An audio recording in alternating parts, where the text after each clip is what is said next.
personally to blame for it. For a broken country. To say it's inspiring again to hear today people that are participating in politics in a more conventional way like Caroline, people that are new to the conversation like Charlotte Church, people like Mark who've been bearing the flag for years and years and years and inspiring comedians and entertainers to participate in this conversation. My personal feelings about this movement are very, very deep. Without a welfare state, I wouldn't have been educated. Without a welfare state, I wouldn't have had anywhere to live. Without a welfare state, my mum would have died of cancer several times. I am personally a product of the welfare state, not least because I signed on for 8 years while I learned to be a comedian, so somewhat grateful for it.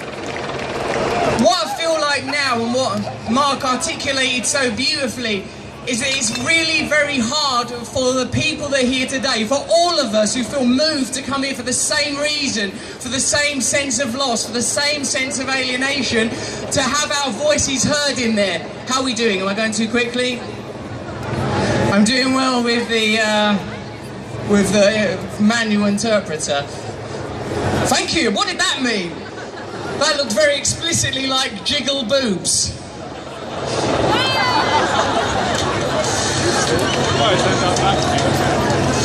This has been a really inspiring journey that I've been getting educated in public for the last few years. Not that the state education in this country is inadequate, but to be part of the housing movement, to work with people like Focus E15 and the New Era Mums has been incredible.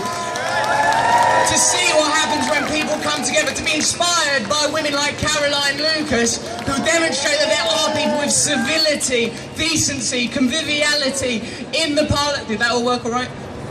That felt like a stream. Within the parliamentary process, I feel, in spite of feeling somewhat disheartened by, I don't know, the things that happen when at the moment outside Downing Street where I called that geezer a snide, or the moment with Miliband where it felt like I'd sort of negatively participated in parliamentary democracy. I've met so many inspiring people that are prepared, people that, you know, a lot of people say it's like we need welfare for the vulnerable members of society. I feel like we're all vulnerable members of society. I feel like that it could happen to any of us. It's been something that's been around me all my life.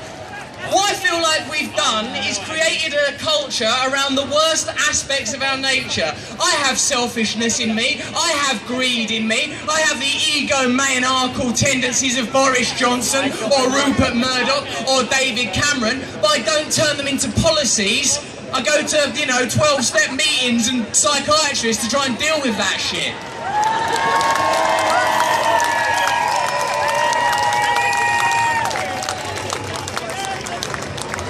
We're living in a culture where the worst aspects of our nature have prevailed. I don't think it's always been like this.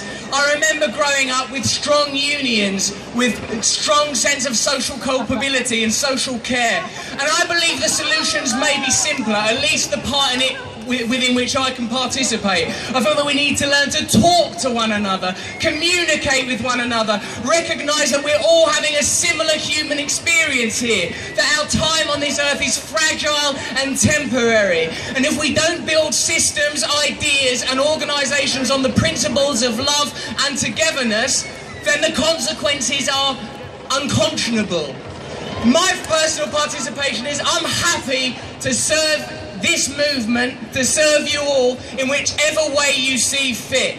I'm happy to participate in politics to make it humorous, a laugh, decent, built around good principles. It's been said before that the right look for converts and the left look for traitors. We have to look for new ways to collaborate now, to accept that the price of admission to this movement cannot be perfection, that we have to allow whoever wants to be part of this movement to participate in whatever way they can. All we're actually trying to do is build a society that's better for us on an individual and collective level.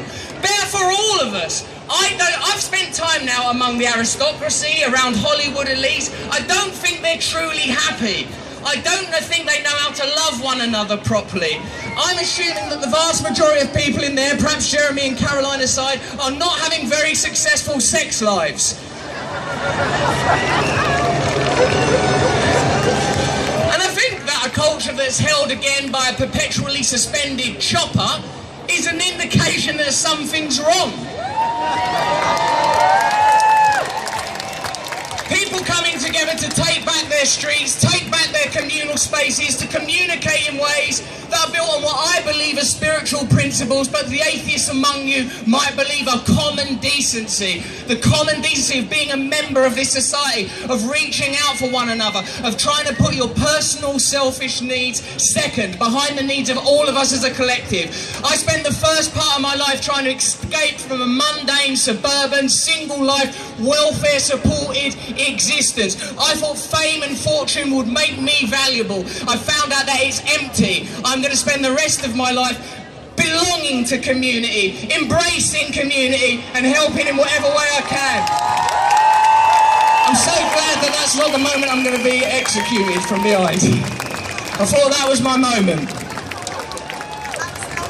All right, yeah, it's time to